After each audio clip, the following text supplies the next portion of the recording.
My name is Alara, and for 10 years, I believed I had the perfect marriage with a man named Ben. Our life was a quiet, comfortable rhythm. Sunday mornings with coffee and vinyl, planning summer road trips with the kids we desperately wanted, and the comforting silence of shared understanding. But comfort, I learned, is sometimes just a thin layer of ice over a freezing, deep-seated fear. The fear for me wasn't that Ben would leave.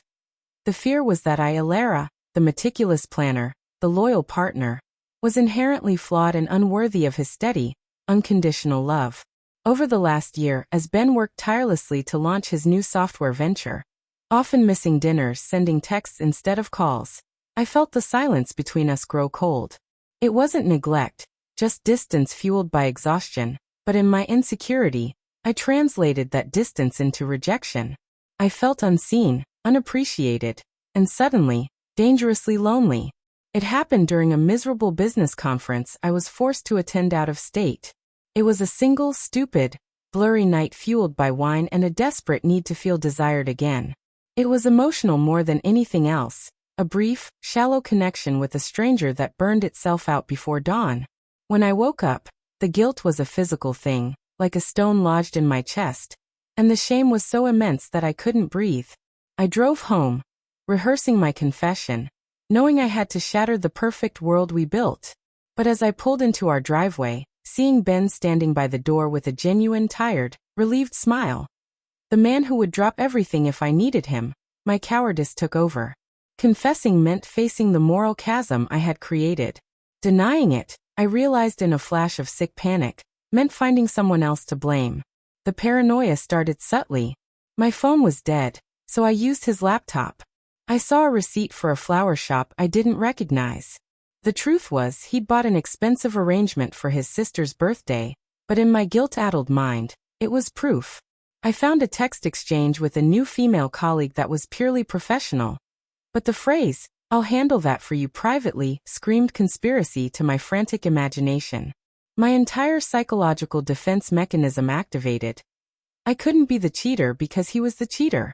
My mistake was a reaction to his betrayal.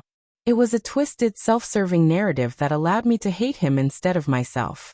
For 3 weeks, I collected my evidence, building a case against him, not because I believed it, but because I needed it to survive the crushing weight of my own secret. The confrontation, when it finally happened, was not a burst of angry honesty, but a cold, surgical accusation delivered in the middle of our living room.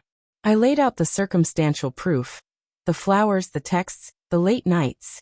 "I know," I told him, my voice shaking with feigned righteous anger. "I know what you've been doing." Ben didn't react with anger, or even the expected defensiveness. His face crumbled, confusion washing away the fatigue. He didn't deny the items, he explained them, patiently, agonizingly. But what truly broke me was the depth of his visible hurt. His eyes, usually so clear, filled with a devastation so profound it was impossible to fake. I had expected a liar's panic. I got a good man's heartbreak. That moment was my turning point. Seeing him genuinely destroyed by a sin he hadn't committed was infinitely worse than the guilt of the sin I had. My lie was not just an emotional shield. It was a weapon that had fatally wounded the one person I loved most. The realization hit me.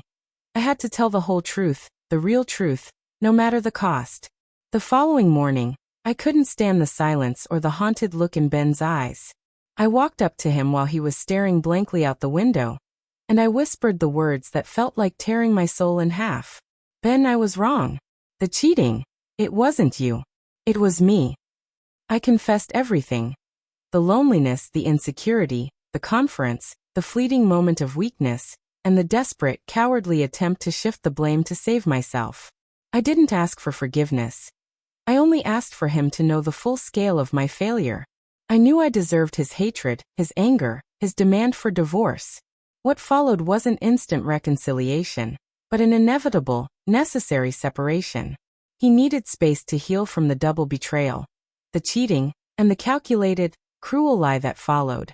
We spent 6 months apart, 6 months where I sought intense therapy, not just to understand why I cheated, but why I had chosen cruelty over honesty. I learned that my self-worth was entirely dependent on Ben's perception of me. And when that perception was threatened, I destroyed him to protect my own fragile ego. It was the hardest time of my life, but in that forced solitude, I began to rebuild Alara, brick by honest brick, without Ben as the foundation. Ben too began his own healing process slowly, hesitantly. Our story doesn't end with a magical, perfect reunion.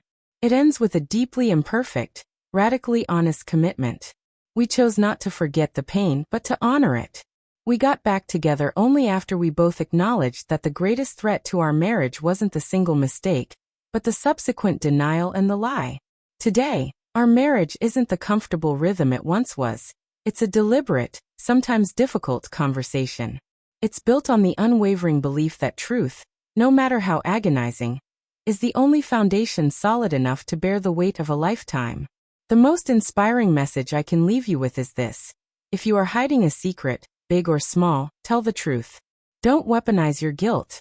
Your honesty might shatter your world, but it will also give you the only path to build something real. The truth is never the easy way out, but it is always, always the way home. Let me know in the comments below. Have you ever had to face a truth that you desperately wanted to hide? I'd love to hear your story of healing and honesty. If this story resonated with you, hit that like button to spread the message of radical honesty, and make sure you're subscribed so you don't miss our next deep dive into life's messy truths.